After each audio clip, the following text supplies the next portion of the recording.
Good evening, everyone. It's Monday evening, 6 p.m. So it's talking turkey time with Jeanette, brand ambassador with JD Farms. So tonight we continue our saga that started yesterday, the tale of two turkey drumsticks. So remember yesterday, the superstar of our show was our JD Farms turkey rub. That I took this rub and I made a wet rub with like olive oil and fresh garlic and a little bit of lemon, a little bit of tomato, so a little bit of a wet rub, and so to kind of get those lemony, peppery with the hot sauce. And then I did a dry rub, again, starting with the JD Farms turkey rub, did the chili flake, added some lemon pepper in there. What else? Yeah, that's about it. To kind of see the equal flavor profiles, one wet, one dry.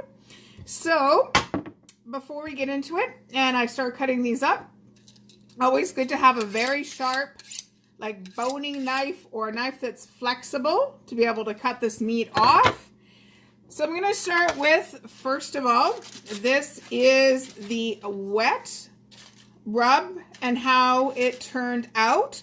These were both roasted for 1 hour, 30 minutes at 350 degrees, and then I knocked the temperature down to 250 degrees for 30 minutes, and these have been resting for about an hour.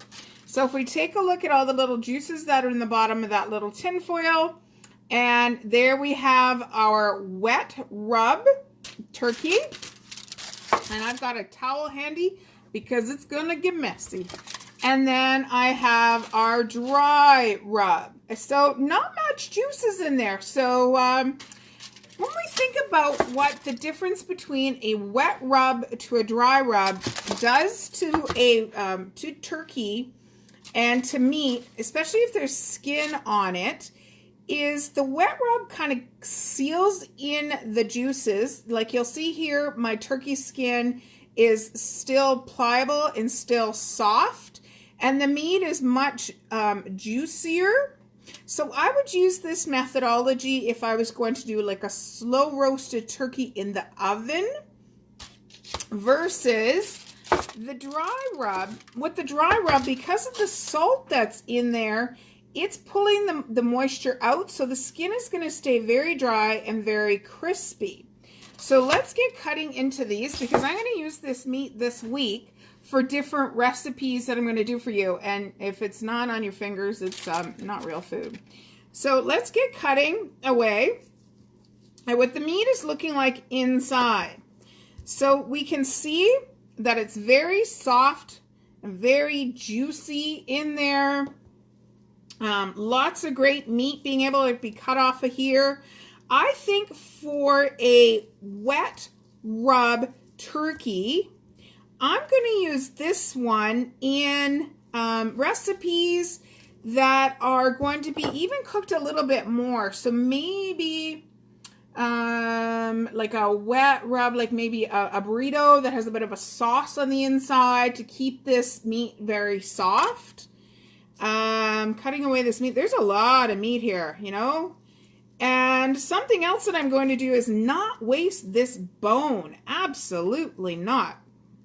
There's tremendous flavor in this turkey, in this turkey bone. So if you tuned in, I think it was a week and a half ago now, my recipes are starting to run into each other, where I took the turkey bone from the thigh and I roasted it. And got some really good flavors out of it. I'm going to do the same thing with this. I'm going to put it back in the oven, going to roast it up a little bit more and get a little bit more flavor. But you'll see that it's cooked nicely all the way to the bone. It's very, very juicy. Really, really juicy. This type of meat here, I think would be excellent if you were going to do like maybe a roasted turkey salad, because the meat is very dry, moist and very luscious. This would be good just to kind of really nosh on it. I'm still kind of cutting away some of the meat here. The smell and the flavor of this is amazing. I haven't eaten any. I'm just going to take a little tiny piece. Yeah, and what I'm tasting is the marinade all the way through, and I can the marinade or the wet rub, I can tell it's gone all the way through into the meat, because when I get to, close to that bone, the flavor is quite amazing. Full flavor. I can taste all the different spices that was in that dry rub. So there we go. There is our wet rub. And lots of turkey. There's definitely enough turkey for 2 people off of 1 turkey leg. And if you remember, the turkey leg, there was 2 of them. They were $5.80 for 2 of them. So this is a great, great value meal. So, and I could keep carving off that, but I want to get onto the dry rub. And then, of course, we're going to have the bones left to make a nice little quick stock. So some beautiful, you can just see how luscious and moist that meat is. And that's a beautiful thing when you use a turkey leg and a turkey drumstick. The moisture, because of the connective tissue that's in a turkey leg, the collagen just kind of melts in when you slow roast it to keep it luscious, as well as we had that nice wet rub on the outside. So let's get to the dry rub. First of all, when I took the plastic off it, it was wrapped very tightly.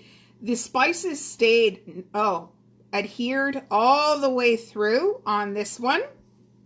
It also feels a little heavier. They were both about the same size, but I think because of how the spices have and the rub has been able to kind of seal this up even tighter, that this is going to be even juicier. Oh, and if we take a look here versus, if you can kind of see at the top here, this color, and I think in the smoking world, this is kind of the smoke ring that happens, and that's caused by that salt kind of opening up the cell wall to get deep into that turkey meat. Beautiful, again, very juicy.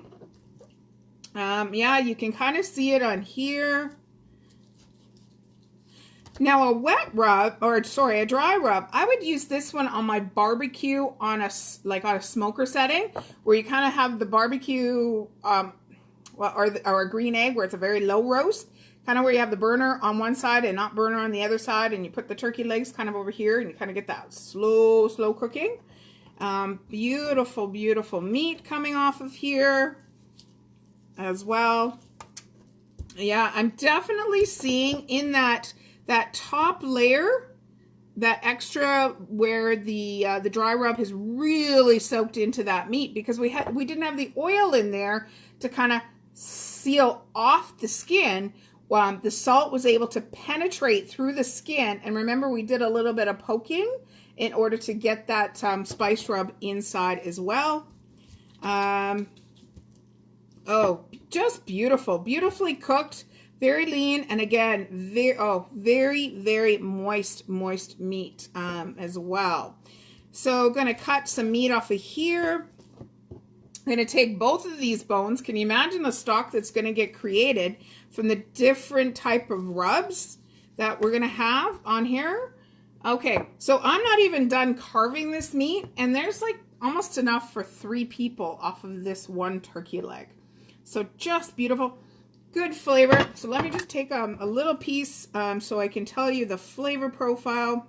Let me take it off of here. On this one here.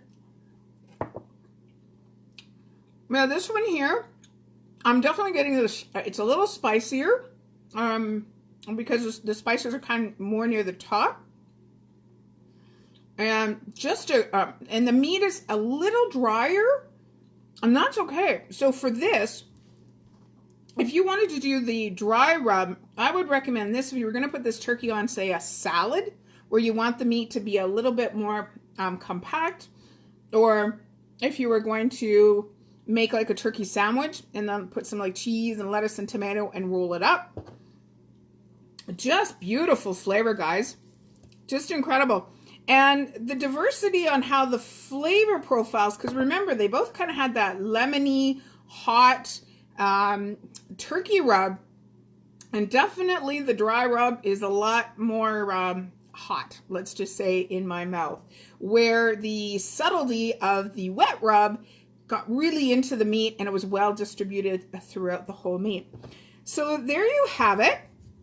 The tail of 2 turkey legs. Awesome, awesome value. While we go off of air, I feel like I'm a movie star. While we are our newscaster, I'll continue to take off this meat and be creating recipes. So those of you that have been watching along, if you see and watch on the replay and you are thinking, hey, you know what, Jeanette, make this recipe, I'd love for you to put down a recipe in the comments if you want, and I will look the recipe up and find it and get the ingredients if I have them in my pantry. And I'm really looking forward to taking both of these bones and making a tremendous turkey stock. There is so much meat. So can you imagine? I'm going to put these into the pot. I'm going to roast these again for probably an hour to get them very caramely and good. Going to add the juices that came out of both of them into my stock pot as well to depthen that flavor. And one of the recipes this week is going to be probably something to do with that stock I created. So there you go.